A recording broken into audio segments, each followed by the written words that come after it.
पोळा, बैलपोळा किंवा बेंदूर हा सण शेतकऱ्याच्या लाडक्या बैलाच्या सन्मानाचा उत्सव आहे. महाराष्ट्रात या सणाला बेंदूर सुद्धा म्हटले जाते. आपल्या देशात शेती हाच मुख्य व्यवसाय आहे. खूप सारे लोक शेतीवर अवलंबून आहेत. बैल हा शेतकरी राजाचा मित्र आहे. त्याचप्रमाणे आपल्या लहानपणीच्या आठवणीच्या पिटारातला सर्वात आवडता असा हा सण आहे.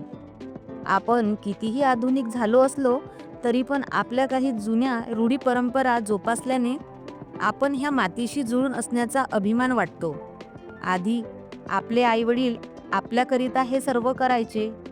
आता आपणही आईवडील झालो, म्हणून हा वारसा जपून राहावा म्हणून हा सण साजरा करणे आवश्यक आहे. म्हणूनच दरवर्षीप्रमाणे मी याही वर्षी हा सण खूप उत्साहात साजरा केला. मी मस्त आज पंचपक्वान्न करून लगेच छान तयार झाले व माझ्या चिमुकलीला पण छान तयार केले आणि आरतीचे ताट सजवून बैलजोडीची वाट बघत होते. शेवटी एक बैलजोडी आली आणि मी त्यांची पूजा केली व त्यांना घास भरविला.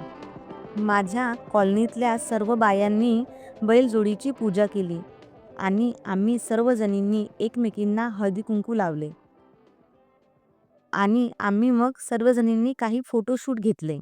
अशा प्रकारे आम्ही हा सण साजरा केला. आणि हो, अजून मला एक सांगावंसं वाटतं.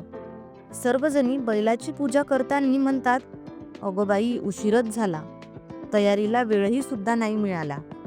अहो, खरं सांगा बरं, आपण आपल्या मुलाच्या वाढदिवसाला पंचपक्वान्न करतो ना, तरीही वाढदिवस साजरा करताना आपण मस्त सुंदर सजतो की नाही? मग आजच्या दिवशी पण का नाही? अहो, आज आपल्या बैलराजाचा वाढदिवसच असतो.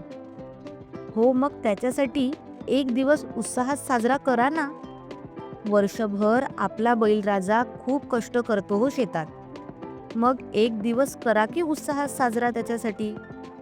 मग सांगा बरं, पुढल्या बैलपोळ्याला हा सण कोण कोण उत्साहात साजरा करणार आहेत? मला नक्की कमेंट करून सांगा. आणि माझा हा व्हिडिओ आवडला असेल तर नक्की शेअर करा.